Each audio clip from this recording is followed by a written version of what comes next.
welcome David Harbour!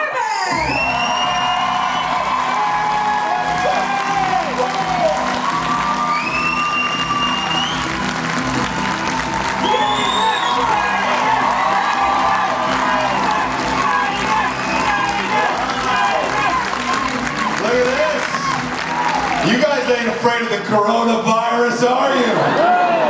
Yeah! Everybody wash your hands, please.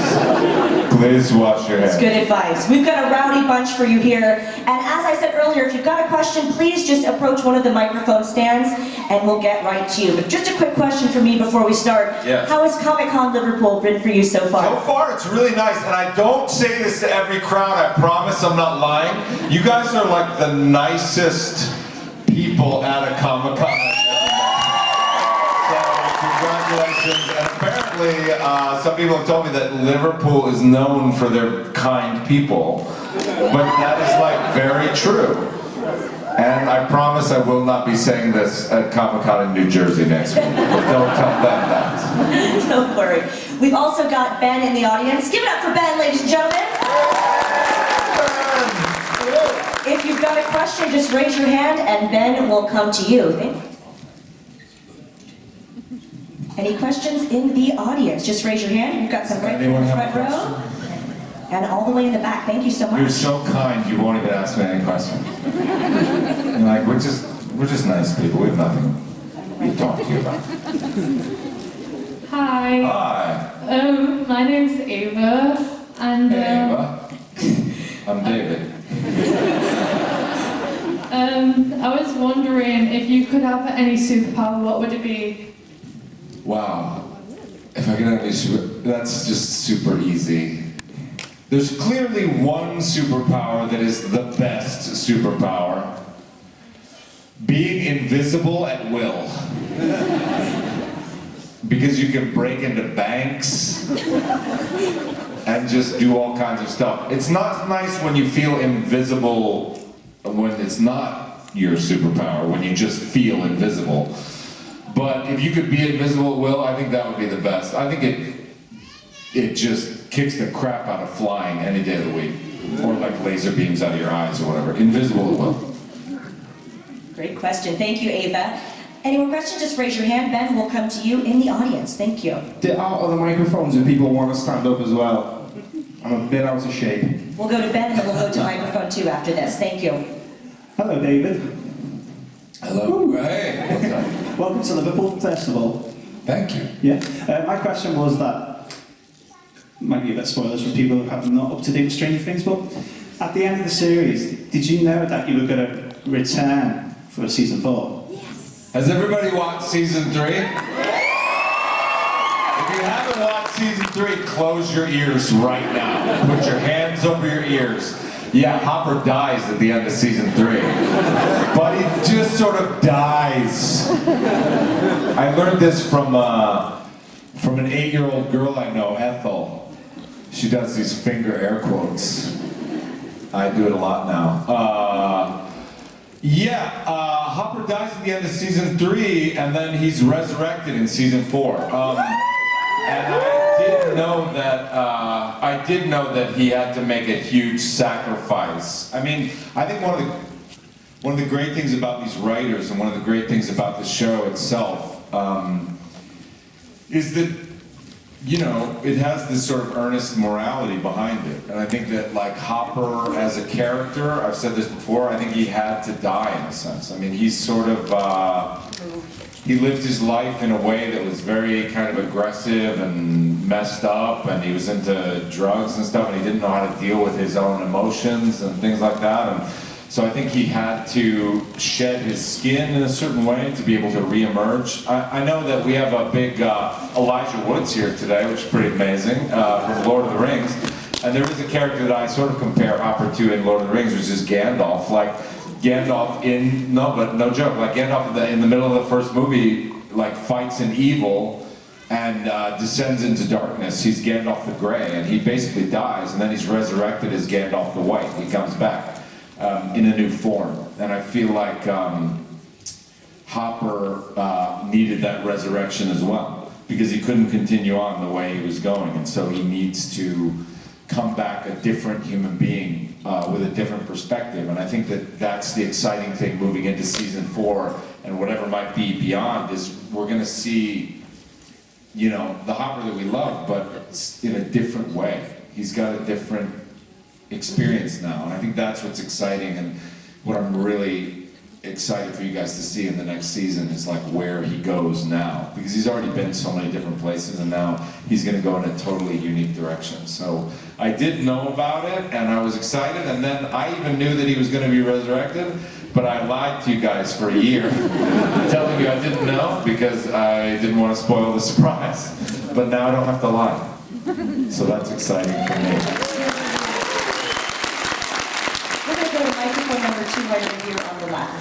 Hey. Hey. See? Everybody's so kind, they'll let me talk. I have nothing to say. What would you like to Okay. Up here, thank you.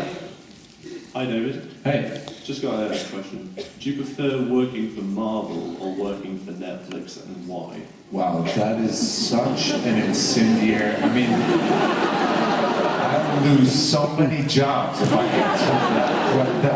Who do you work for? And why are you asking me?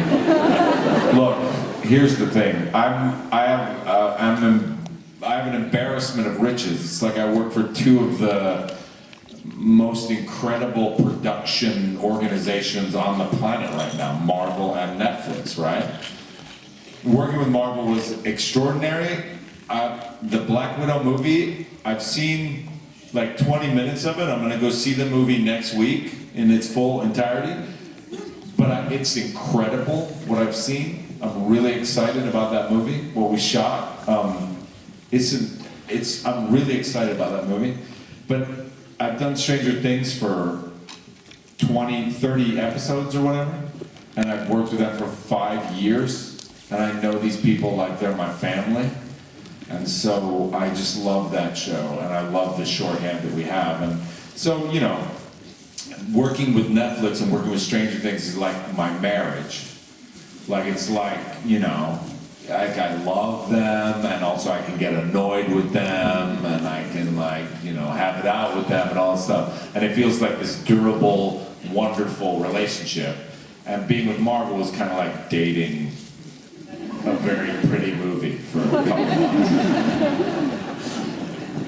What an analogy, we love it. We're going to go up here to the left, microphone number 4. Hi David, my name's Nathaniel Crabtree. I've got a question for you. Cool. What was it like to face the dreaded Demogorgons? The dreaded Demogorgon. In season 1, the dreaded Demogorgon was a guy named Mark.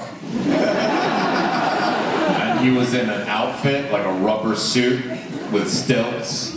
And so mainly what I saw of Mark was he would be leaned over a chair and the back of his rubber suit would be unzipped and there'd be guys with fans. And he'd be bent over like this, these guys would be blowing air, and I'd walk by to go get a coffee at craft service on set, and I'd go like, hey Mark, and he'd be like, hey. So that's what it was like on a daily basis to face the Demogorgon. Terrifying. Terrifying. We're going to go to microphone number 2 here on the left. Hi David, Hi. I'm Alison, and I just want to know, how long did it take to get into the Hellboy costume? I was like Mark in the Hellboy costume. It took about 2.5 to 3 hours. Most of that was spent on the face. Like I would come into work at like 4 in the morning, sometimes 3:30 in the morning, and there was a team of 4 people headed by this guy Joel Harlow, who has done tons of movies. You can look him up as a makeup artist. He's incredible. He designed the whole thing. And I would lie back in the chair, put my headphones on, and then they would put glue all over my face. The entire thing was a prosthetic face. Then they would put the horns on. We would screw on these pieces that had these things, and then they would magnetically like fit on. And then we would put on the body, which was like a scuba suit that would zip up in the back, and then they would attach the head and the neck. And then they put on the beard and the hair and the eyes, which were these yellow contacts that were very difficult to see in. And then finally you'd stand up and they put on the annoying tail that would be difficult to sit in chairs. And then you'd be standing for 12 hours a day playing Hellboy. And then you'd take it all off, they'd rip it off in like 30 minutes. But it was a big process. And I think we shot like 65 days, which means 65 applications of that 3-hour process. So it was like a lot. We're going to go to microphone number 1, and I think you might recognize this gentleman here. I found the chocolate pudding!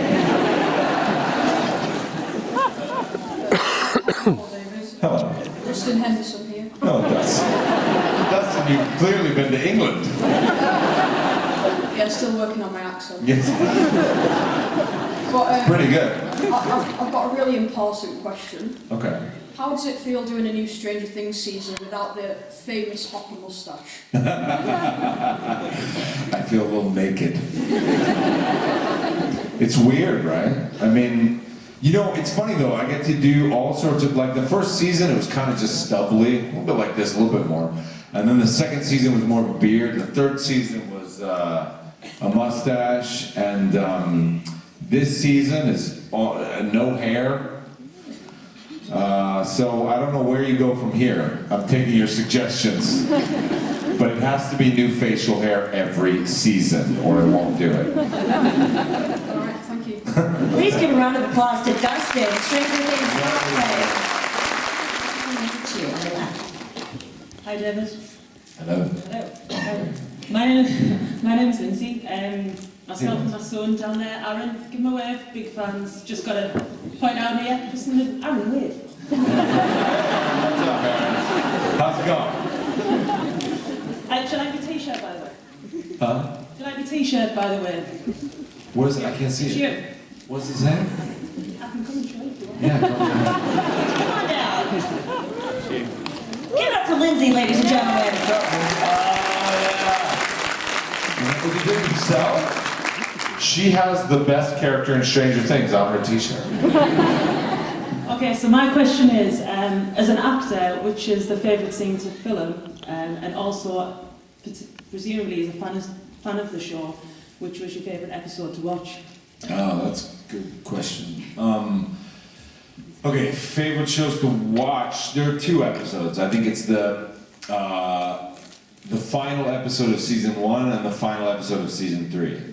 I remember watching the final episode of season 1. I hadn't seen the show before it came out with everybody, and it came out on July 15th in the States, 2016. And I remember I came home from a play and I watched the whole thing, and that final episode, I think maybe I was just so tired, but I forgot that it was me in the show, and I was just watching this guy go through this thing where his daughter had died, and he was searching for this kid, and you know, I was crying watching the show, and I was like, and I said, that poor guy. So I think that, and then what, you know, Eleven and Mike and her sacrificing herself, I think it's so beautiful. One of the things this show does really well, I think, is the self-sacrifice stuff, when characters sacrifice themselves. So in season 3 as well, like when Hopper and Billy both sacrifice themselves to help people, and then that letter at the end of 3 is like, I mean, even me watching the show, I was like, no, you didn't write her alone, oh God. So I think those 2 episodes are really, really beautiful. In terms of shooting the show, I really like the big emotional scenes. I mean, that's sort of like, so I really liked shooting that big scene with Eleven where we get in a fight in season 2. I really liked shooting the sort of makeup scene in the car. I like shooting all the stuff with Winona too. I like shooting all the stuff with Joyce, because I feel like there's so much sort of complexity there between Hopper and Joyce. I really like that stuff. So I like shooting the more like big emotional stuff. Thank you. Thank you. We're going to go to microphone number 1 here on the right. Hello, you can't even reach the microphone. Yeah, that's all right. Thanks, Ben. Hi, I'm Amy. Hey. And you're amazing. Oh, thank you. My question is, it's like 2 in 1. So, what is the hardest and easiest scene when filming Stranger Things? I think the easiest scene is when I'm just doing sort of action stuff. So when I'm driving a car, it's pretty easy. Like you have lots of scenes where Hopper will pull up in that Suburban, like pull up outside the library or pull up in front of the police station. Basically you drive the car, pull up and get out of the car. It's not much acting required. And then the harder stuff for me is the more complicated, sort of big, long scenes where he has relationships with other characters that are difficult and complicated, and he has to express things. And also the thing about Hopper is he's not very vocal. Like I'm a big talker. Like I like to talk. Also, Hopper doesn't know how to talk, and he also doesn't know how he's feeling a lot. So he acts out. He'll get angry at someone when really he just loves them.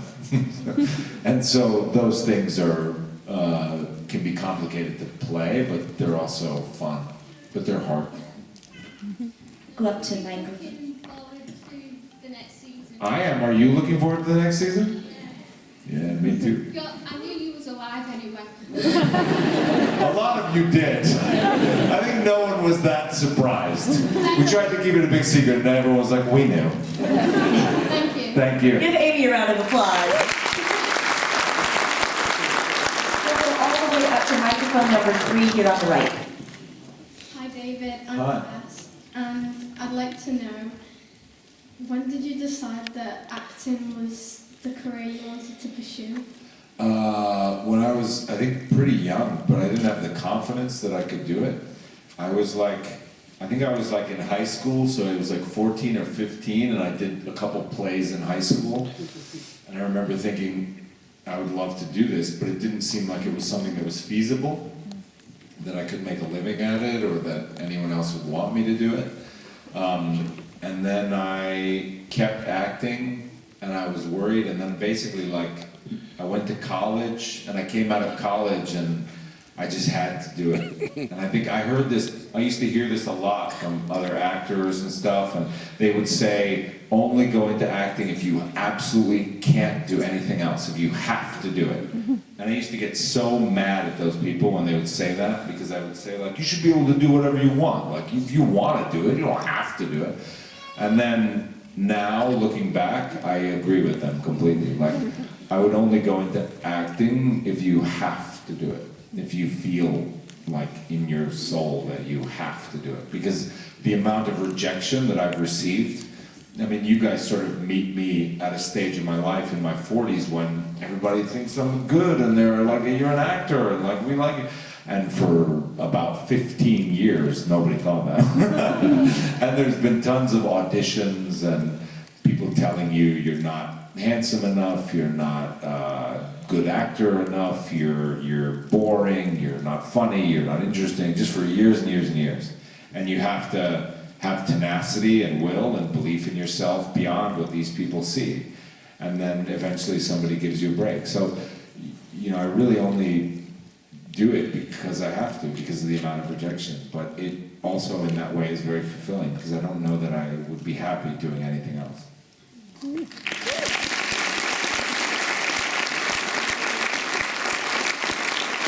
going to take a question from microphone number 4 up here on the left. Hi, David. Hi. I'm Lily. Hey, Lily. What was your favourite memory with Noah Schnapp? My favorite memory of Noah Schnapp? Yeah, with Noah Schnapp, yeah. Okay. My favorite memory of Noah Schnapp is in season 1, he was a tiny boy. Now they're all like 8 feet tall. But he was tiny. I think he was 11 years old. He's one of the youngest. Him and Millie are both sort of the youngest. I think he was 11 years old. And we have to do that scene in the Upside Down where I save him, and I have to do CPR on him. So, and in CPR, I guess in the 80s, you could do 30 rounds of 1, 2, 3, 4, 5, 6, 7. You count to 30, and then do 2 breaths, and then count again to 30. And for some of that, we had a rubber doll where I could really like pound on the chest of it to try to get his heart started. And for some of it, for the close-ups, it had to be Noah.